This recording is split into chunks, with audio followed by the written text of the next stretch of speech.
There's nothing more spiritual. Come on, tell your neighbor. There's nothing more spiritual than the way you treat people. I don't care how much money you give. I don't care how much of the Bible you know. Dude, there's nothing more spiritual than the way you treat people. And look at Jesus in this situation. With a woman at his feet, sabotaging his ministry, making everything worse. What's he supposed to do? It says, when the Pharisee who had invited him saw this, he said to himself, if this man were a prophet, he would know who is touching him, what kind of woman she is, that she is a sinner. Verse 40, Jesus answered him.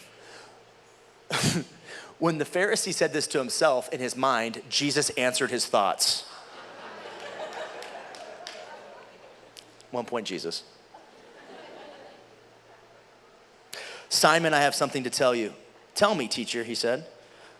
And Jesus goes, 2 people owed money to a certain moneylender. Jesus is like, story time.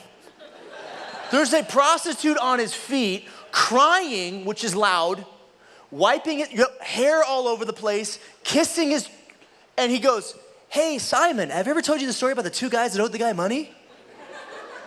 Doesn't tell him to stop, doesn't tell her to stop, just makes this awkward moment even more awkward for everybody in the room, doesn't tell her to go away, doesn't acknowledge her, just allows her to continue what she's doing.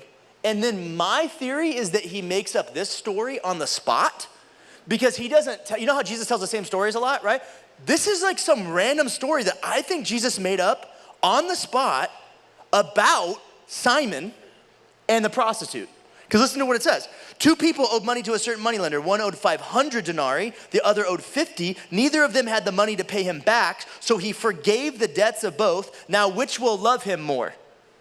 One owes 500 denarii, a year's plus wages. One owes a month's plus wages. One has this unbelievable amount of debt that could never be paid off. And one has a manageable debt that could probably be paid off with enough hard work. Who's he talking about? What is Jesus saying right here?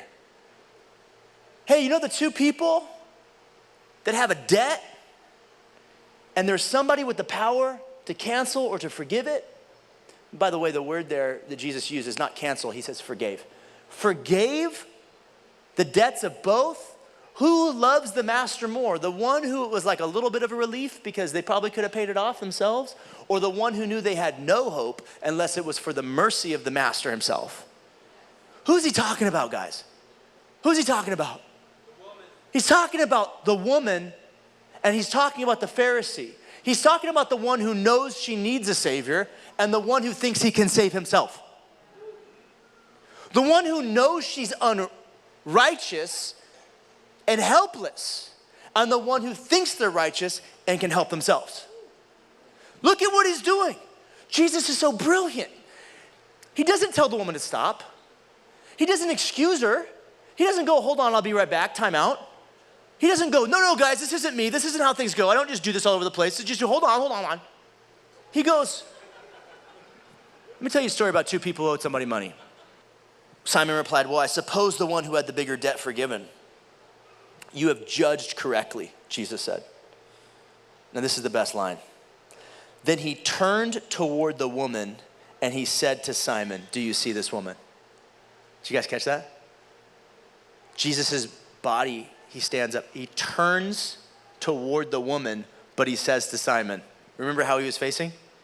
He turns toward the woman, but he says to Simon. Jesus turns his back on the host of the home. And you don't have to be a New Testament scholar to realize that any place where you do this, it is disrespect to look her in the eye instead of look him in the eye. As he looks at her, he says to him, oh, Jesus knows exactly who deserves his attention in that moment. He knows exactly who to choose.